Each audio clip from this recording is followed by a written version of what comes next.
Secretary to the Ogun State Government, Mr. Tokunbo Talabi, has restated the commitment of the Prince Dakwa Abiodun-led administration towards reinvigorating its healthcare system with more reforms that will enable rural dwellers to have access to quality healthcare services. Talabi disclosed this at the 2021 Adult Harvest Thanksgiving service of St. Luke Anglican Church, Oru-Ijebu, stated that the present administration had been making significant investment in the primary health care, which has continued to ensure seamless access to health services for those in the rural areas across the state. The state scribe, who added that plans were in top gear for the commencement of free medical outreach for the people of Oru-Ijebu and its environs, noting that the program will afford the indigents as well as residents to have a comprehensive checkup with free medication for all participants. This medical outreach will take care of all and particularly want us to be elderly, those who are old. Please bring them forward. It's for everybody to come forward and let them test them, see what they can correct, and we will also provide medication for free. I want to see as many people come out for that medical outreach. Mr. Talabi, while highlighting the importance of community-based groups and the age-long laudable strides of the Oru Progressive Forum, OPF, in the development of the community, which has attributed major developmental initiatives to Oru-Ijebu as a whole, urged the people, particularly the well-to-do in the community, and others to join forces together in revitalizing the socio-cultural group for meaningful socio-economic development of the area. In his sermon, Venerable Lawrence Otebola admonished the congregation to focus on God for help, assistance, and support, maintaining that promotion comes only from God to humans.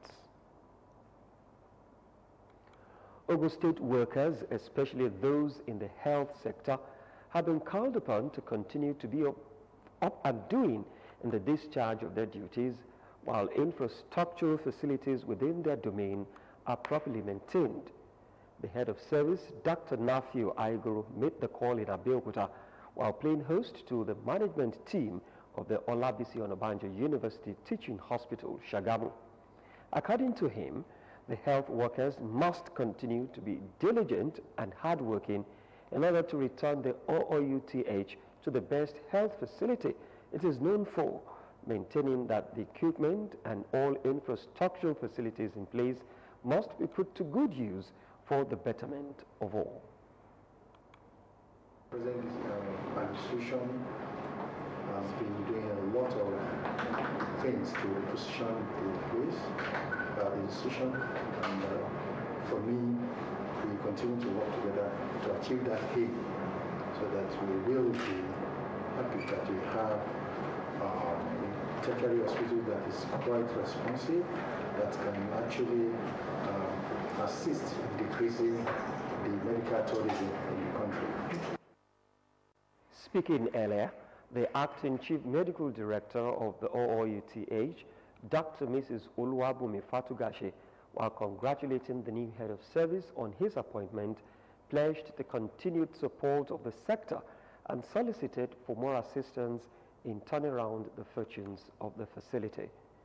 In the same vein, members of the Nigerian Union of Local Government Employees, NALGE, Ogun State Branch, have been charged to keep the flag of diligence, dedication, and hard work flying in the discharge of their duties. The head of service, Dr. Nafiu Aigoro, gave the charge while receiving the executive members of NALGE, led by its president, Comrade Ayuba Olatunji, in his office at Okemoso, Abeokuta. According to him, all hands must be on deck to ensure improved revenue generation into government coffers by workers, noting that all the agitations of the union tabled before him are being looked into by the concerned authorities. Speaking earlier, the president, NALGE, Ogun State Branch, Comrade Ayuba Olatunji, said the union came to felicitate with the HOS on his appointment and enunciated the challenges facing the workers with a plea for immediate attention. In another development, the head of service has again called for continued prayers to make him succeed in his new assignment and for the upliftment of the civil service. Dr. Nafiu Aiguru made the call when the Ahmadiyya movement in Islam came on a courtesy visit to his office at Okemoso, Abeokuta. Earlier in his speech, the National Legal Advisor, Ahmadiyya Movement in Islam, Honorable Tajuddin Aguru, said the emergence of Dr. Aiguru as the new head of service wasn't surprising and promised continuous support and prayers for him to succeed. Ogun State government is on course to attaining its targeted mass vaccination of no fewer than 2 million residents before the festive period. The State Commissioner for Health, Dr. Tomikoka, dropped this hint while speaking with our reporter Benga Adekoya in Abeokuta, the Ogun State capital. Dr. Tomikoka said vaccination for COVID-19 is completely free, even in private clinics, as the state has engaged not less than 22 private clinics in vaccinating the state.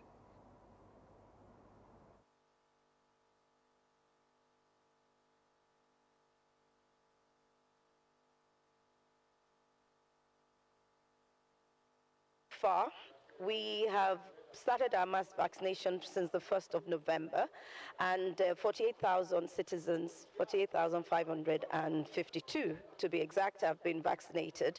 And our aim is to reach 2 million by 25th of December. We've been to tertiary centers. We've started our mass vaccination sites in tertiary centers, that's institutions. We've been to large markets. Yesterday I was at Lafenwa Market, and we'll be going to all the large markets across the 20 LGAs. We will also be in every primary healthcare center and secondary facility, as well as the tertiary facilities, to ensure that there is access to vaccination wherever you are, within about sort of 10 minutes drive from your house. The commissioner charged the people of the state to troop out en masse and be vaccinated, saying the December 31st evidence of vaccination will be demanded from residents. There is access to vaccination wherever you are, within about sort of 10 minutes drive from your house. We are encouraging people to come out. The vaccine is safe, it's effective, there are very minimal side effects. She concluded that by January 2022, the task force will be out to enforce and ensure that people are vaccinated. The new land administration and revenue management system in Ogun State is another window of opportunity for property owners and government-acquired lands in different communities of the state to ratify their land documents. The scheme is a demonstration of government's concern for the people, and therefore those affected should avail themselves of the opportunity to rectify their land documents. Senior Special Assistant to the Ogun State Governor on Lands, Mr. Emmanuel Akode, made this known during a town hall meeting with representatives of Community Development Association and committees of benefiting communities under the Secretariat Complex acquisition site in Abeokuta, which was held at the Trade Fair Ground, Okemoso. Matthew Shomi, who was at the Trade Fair Ground, Okemoso, for the meeting, files in this report. Another opportunity for property owners in Ikereku Olokuta, Ijeolukosi, Ladirin, Abeokuta, and Agurete within Secretariat Complex Acquisition Site A to ratify their land with the commencement of Ogun State Administration and Revenue Management System in the communities. After a sensitization rally in the communities, the representatives and leaders of the community development associations were gathered at the Trade Fair Ground, Okemoso, to acquaint them with the new program and what the government hopes to achieve with it while getting feedback from them. Senior Special Assistant to Ogun State Governor on Lands, Mr. Emmanuel Akande, said the government understands the plight of the people who have found themselves in these government-acquired lands and in its magnanimity has decided to provide the leeway for the people to perfect their land documents. If you have land, you have a property that has no title, it's just a dead asset. But when an opportunity like this is given to all those people that bought land from the Omoniles, opportunity like this will give them, a title. Consultant to the governor and project manager of OLAMS, Mrs. Oyindamola Oyelese, declared that a software has been developed to make the process seamless online, while measures have been put in place to make it easy for the people to process the ratification and get on board to benefit from the window of opportunity. People would have questions and they will have their own misgivings, and possibly they will also have suspicions. But we are reassuring the good people of Ogun State that this program is genuine, this program means well, it's actually for them. There were inputs from the stakeholders in the implementation of the program and feedback session from the people who appreciated the government for bringing succor to the people. We need to thank them. So this is an initiative for us to regularize all our lands, for us to have a valid government document over all our titles. Everybody, so I like this program to do what the people want to do. A new office for the processing and registration of participants was opened in the trade fair complex to bring the exercise to the doorsteps of the people. Matthew Shoumi, Ogtv News. Coming up in part 2, WAEC releases 2021 WASC results. Join us for details of this and more after the break.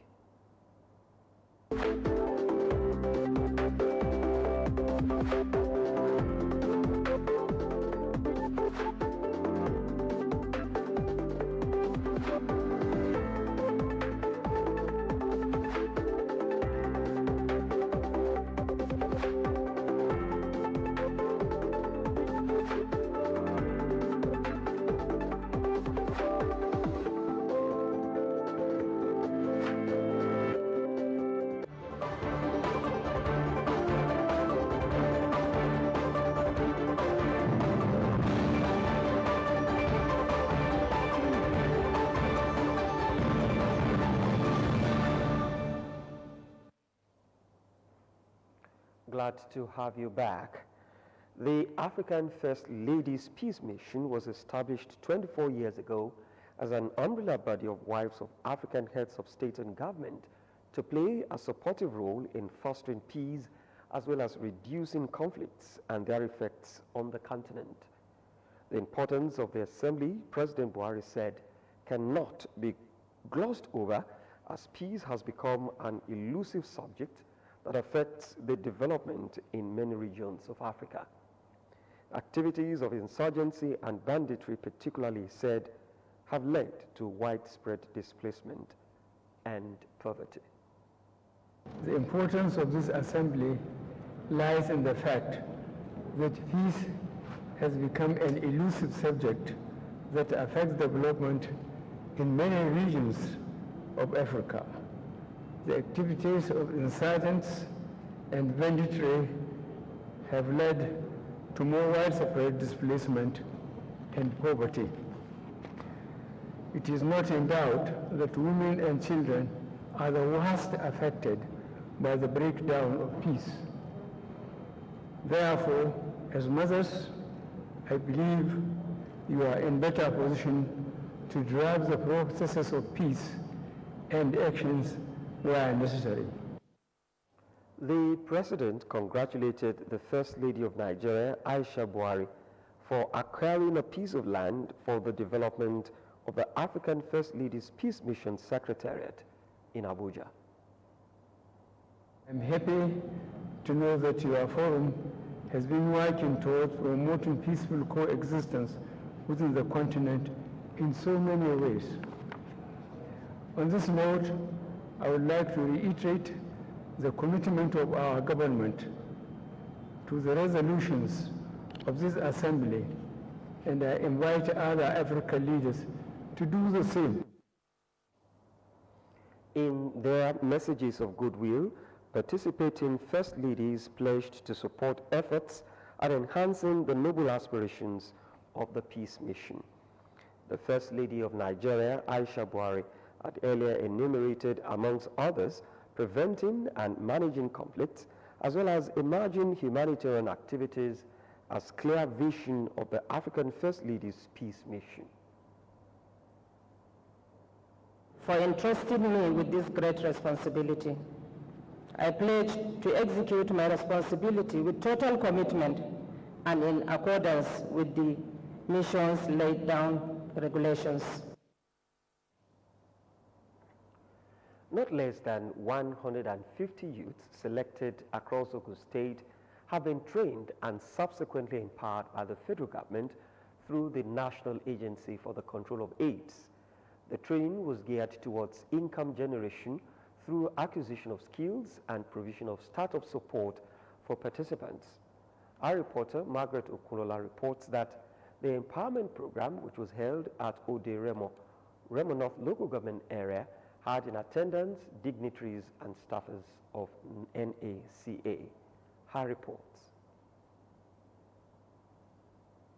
HIV/AIDS continues to be a disease of global interest, with the global target to eradicate it by 2030. Nigeria has achieved significant strides in the fight against the disease. According to the National HIV/AIDS and Reproductive Health Survey, the rate has reduced drastically from 3.4% to 1.5%, with 1.9 million people living with it. In its efforts to achieve this goal, the National Agency for the Control of AIDS, NACA, organized an empowerment program for youth in the state. The State Commissioner for Health, Dr. Tomi Koka, and the State Commissioner for Special Duties and Intergovernmental Affairs, Barrister Femi Ogunbanwo, both agreed that it would go a long way in transferring livelihood skills and economic opportunities for HIV and AIDS risk mitigation. More importantly, the new cases of HIV will reduce that way, and also the transmission to newborn babies will be reduced. So that is the health implication, then ultimately reducing the cost of delivering healthcare in Ogun State. So the government will support them, and we will continue in the health sector to support the screening. In the community right now, we're doing free screening for HIV. They will be trained, and after the training, they will give them some token to set up in the various business that they have planned. The chairman of National Agency for the Control of AIDS, NACA, who doubles as the facilitator, Senator Dipo Odujirin, emphasized on the agency's commitment at ensuring the total eradication of the disease. It's to provide entrepreneurial training for our people, so that when they're empowered and they can own their businesses, they will be engaged in risky behavior. I know risky behavior can lead to HIV. We don't want people to contract HIV in Ogun State, so that if they are employed, there won't be need to get involved in any risky behavior. Participants were trained in various skills, including makeup, tie and dye, and catering. Margaret Okunola, Ogtv News.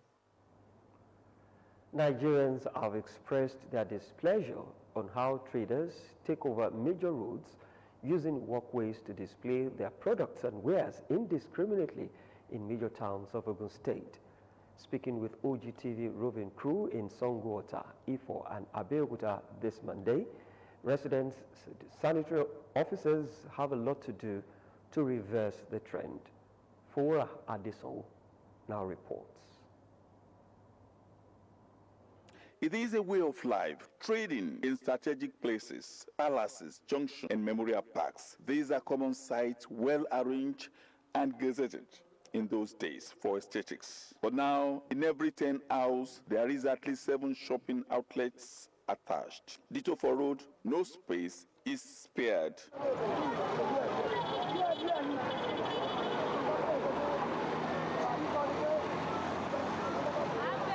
Business in full swing at Jojuota, in Abeokuta local government area of Ogun State. Construction giant Julius Berger visibly on site with heavy equipment, unwet, unkept, and untidy environment. Yet, dozens of people displace their wares unperturbed, causing harm to themselves and customers who are forced to patronize them. The way out depends on the government. If the government can provide a better place for them, evacuate them from the road and get a place for them. I think they don't like the dust, but because of the economy, they have to find a way out. They're supposed to cover what they are selling, because as we are eating it, it's not good in our health. The government are trying, but the work they are doing here, they're supposed to have wet it because it's creating a lot of nuisance here. You see, we can see all the dust here and there. They're supposed to wet it so that it cannot not cause any wahala for anybody. This is another location. Ifo railway station. The story is similar. The walkway has been largely personalized by traders with the display of their wares. Nobody is questioning them for the act. If you ask these people to leave now, where are they going to?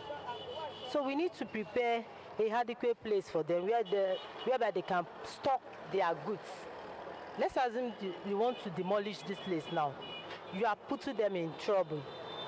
Are you getting it? It's just like as if you are blocking their way of making money.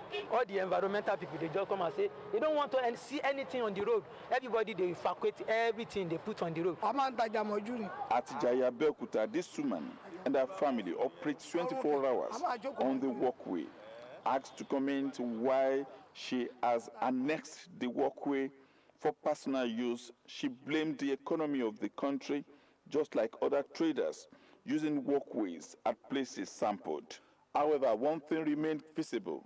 They all prayed that with God on their side, no unforeseen circumstances will come their way. But some observers have a different prayer for such people, displaying their wares ruthlessly on the roadside. And that prayer is government agencies' intervention and the people's cooperation to prevent untimely incidents and dangers. Adefowura Adesanwo, Ogtv News. The results of the West African Senior School Certificate Examination (WASC) for the 2021 in Nigeria have been released with a total of 80.56% fully processed and 19.44% still being processed due to some issues being resolved. The head of the Nigerian National Office of the Council, Mr. Patrick Aroa, who disclosed this, added that a total of 1,573,849 candidates registered for the examination from 19,425 recognized secondary schools in the country. Of the number that registered for the examination, 1,560,261 candidates sat for the examination, stating that the body needed to be commended for the timely release of the results after 45 days of completion of the examination that ran between August 16 and October 8, 2021, despite the myriad of challenges it faced in some parts of the country, coupled with the effects of the COVID-19 pandemic. The federal government, through the Federal Ministry of Agriculture and Rural Development, has inaugurated the National Egg Production Scheme in Kogi State to boost poultry farming in the country. National Poultry Desk Officer, Department of Animal and Husbandry Services of the Ministry, Mrs. Vivian Ibe, said this at the inauguration in Lokoja. Ibe said that the scheme was aimed at creating awareness and boosting egg production nationwide. The desk officer said that the National Egg Production Scheme was a 5-year program targeted at promoting economic development, income, livestock, and job opportunity in the country. She said that the scheme was expected to produce about 500,000 table eggs daily for local consumption, exports, and processing into egg powder for use in confectionery and pharmaceutical industries.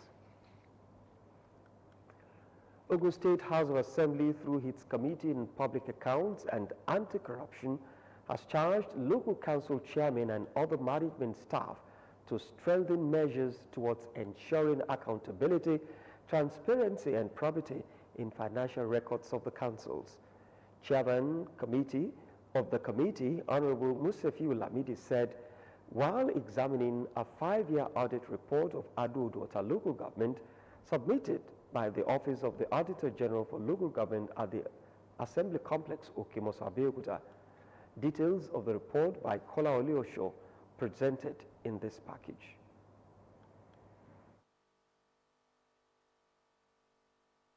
Ogun Assembly Committee on Public Accounts and Anti-Corruption continued its statutory function with the consideration of the 2014-2019 local government audit reports of Abeokuta local government as officers concerned appeared before the committee.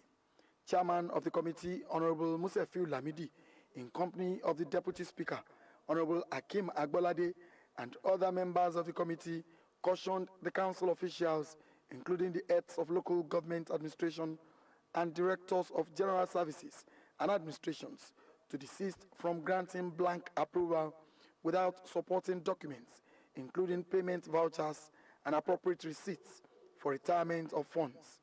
They equally called for due process in the administration of council's fund. The committee chairman assured that necessary sanctions will be melted on hearing officials who violated financial regulations. We are sounding this note of warning to every one of them and all the officers, the order, the DGSAs, and all senior officers of the council, those who have approving power, that they should stop, they should desist from just approving without any or without necessary supporting documents.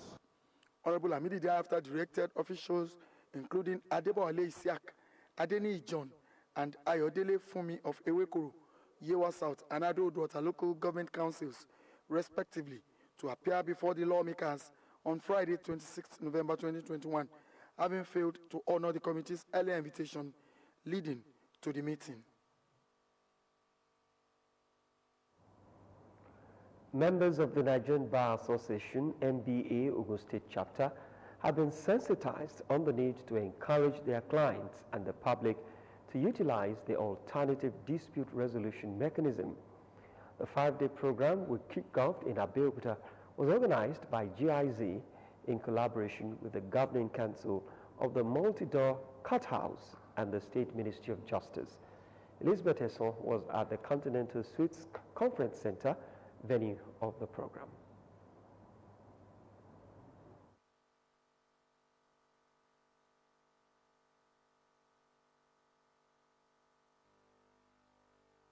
Alternative dispute resolution, according to practitioners, was founded on the need to provide greater access to justice for all, improved satisfaction with dispute resolution processes, and meaningful choices for resolving disputes in mutually satisfying ways.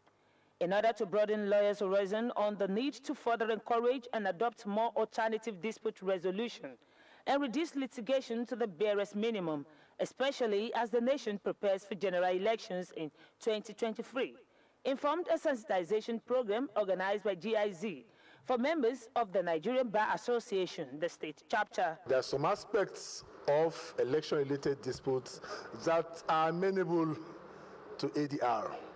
The Ogun State Multi-Door Courthouse is poised to assist all who need help outside of litigation.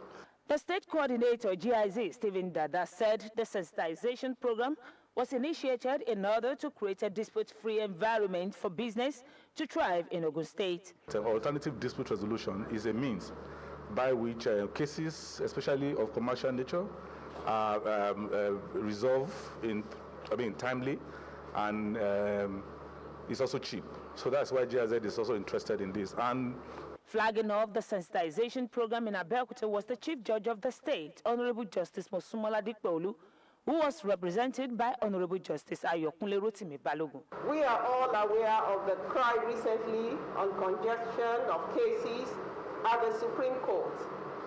This is also the case at the Court of Appeal, the High Court, and Magistrate Court. So many of the cases should not even be in court in the first instance, as they could have been resolved through any of the ADR spectrums. Welcoming participants, the chairman, Ogum Ortido Court House Governing Council, retired Honorable Justice Solomon Olugbemi, enjoined them to avail themselves the opportunity of the program to utilize the various doors available in dispute resolution. So apart from litigation, disputes can be settled alternatively through arbitration, which is also adversarial in nature. There are, however, other doors which are less formal. Goodwill messages were delivered at the program by some members of the Nigerian Bar Association. The 5-day sensitization program will go round the 5 locations of Ogumot Court House in Shagamu, Ijebu-Ode, Ota, and Elaro. Elizabeth Tesson, Ogtv News.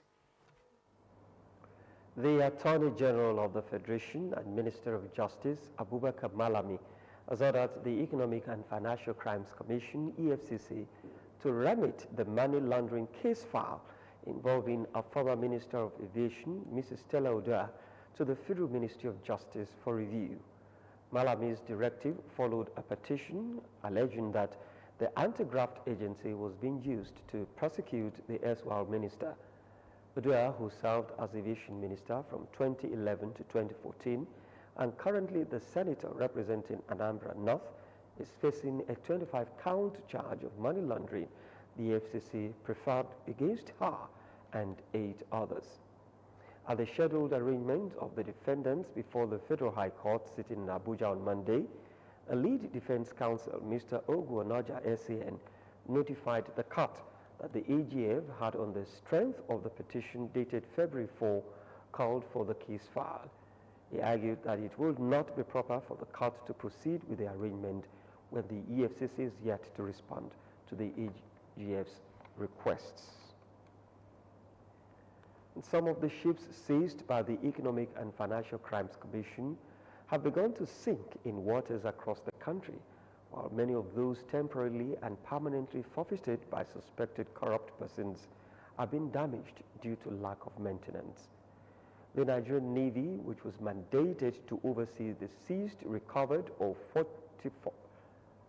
forfeited assets, had no budgetary provision to maintain them, leaving them damaged and submerged eventually. According to the lawmakers, most of the vessels in Lagos State and are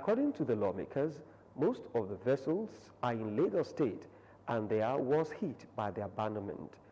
The House of Representatives Ad hoc Committee on Assessment and Status of All Recovered Loots, Movable and Immovable Assets from 2002 to 2020 by agencies of the Federal Government of Nigeria for effective, efficient management and utilization had recently embarked on oversight visits to the locations of such assets for an on-the-spot assessment. Up next is the business segment of the news.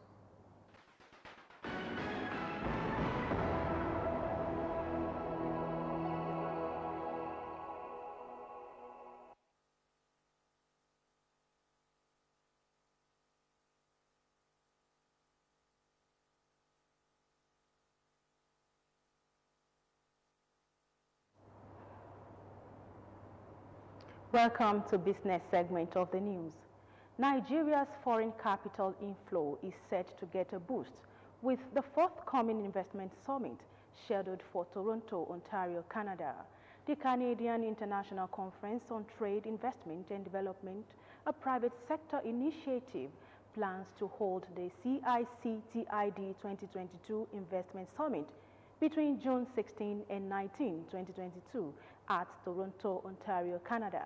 Chairman, Canadian International Conference on Trade, Investment and Development, CICTID, Mr. Wale Adesonya, said, theme of the summit is sustainable economic collaboration and investment in humanity in a post-pandemic world. He noted that the objective of CICTID is to explore opportunities for expanding the capability of and improving the competitiveness of developing countries in the area of trade, investment, and development. Vice Chairman CICTID, Apostle Colenius Babalola, said it was a multilateral forum that will grant participants the opportunity to partner countries as well as private companies involved in development. Net foreign exchange inflow into the economy fell by 31% year-on-year to $21.81 billion in the 7 months to July 2021, from $31.57 billion in the corresponding period of 2020. The decline was caused by a 30% decline in foreign inflow, which cancelled the benefit of a 29% decline in foreign exchange, forex, outflow of the economy during 7 months to July 2021, 7 months to 21. The report added that analysis of Central Bank of Nigeria, CBN, data shows that forex inflow dropped to $49.66 billion in 7 months from $71.0 billion in 7 months 2020. Similarly, forex outflow fell to $27.85 billion in 7 months to 21, from $31.57 billion in 7 months 2020. The CBN disclosed these in its monthly economic report for July 2021, attributing the improvement in net forex inflow in July to a 23% decline in forex outflow during the month, caused by a decline in its intervention in the foreign exchange market and lower direct payment. This sharp fall in forex outflow damped the effect of 7.4% decline in forex inflow recorded during the month. The lingering row between private depot owners and the federal government over dollar payment of dues and levies is set to shatter the stability of fuel supply and price across the country this week. This dollar payment is made by depot owners to ship owners who deliver the products to their facilities. Investigations revealed that despite the resolutions of a recent stakeholders meeting, private depot owners still pay charges and levies in dollars to relevant government agencies, a development that threatens the stability of supply and price of the product. Given the scarcity of dollars in the country, the depot owners have to source for foreign exchange at a higher exchange rate, which translates to higher costs for them. To address these challenges, the Nigerian National Petroleum Company, NNPC Limited, Major Oil Marketers Association of Nigeria, MOMAN, and other stakeholders at a recent meeting resolved, among other things, that relevant government agencies are to seek ways of addressing the challenges relating to dollar payment of levies and dues. Lack of capital investment on hydrocarbon development projects globally has been identified as a major constraint currently affecting oil-producing countries such as Nigeria, amongst other economies. This was the submission of the Executive Secretary of the Nigerian Content Development and Monitoring Board, NCDMB, Simbi Wabote, at the 9th anniversary lecture and investiture into the Real News Hall of Fame in Lagos. Reports also added that Nigeria's rig count, a measure of exploration and production activities, dropped significantly by 38.5% to 75 in the first 10 months of 2021, an indication of less investment in the sector. However, Wabote, in his keynote address, maintained that fossil fuel remains a very significant part of the energy mix required for industrialization in the continent. He stated revenues obtained from the sale of hydrocarbon resources would remain key drivers of the economies of the African oil and gas producing countries. The Institute of Capital Markets Registrars is to unfold new strategies that will increase retail participation by leveraging digital technology to boost market accessibility. The President and Chairman of the Council, Mr. Oluseyi Owoturo, said this in a statement made available to journalists on Monday in Lagos. Owoturo said the new strategies became imperative given the fact that even with 4 million investors in the capital market, potential investors continued to fall prey to Ponzi schemes. According to him, it is expected that the outcome of the conference will reposition the Nigerian capital markets for growth by creating capital markets that is attractive to investors and able to support the long-term investment needs across the private and public sectors of the economy. And that was the business news. Back to Wally for the rest of the news.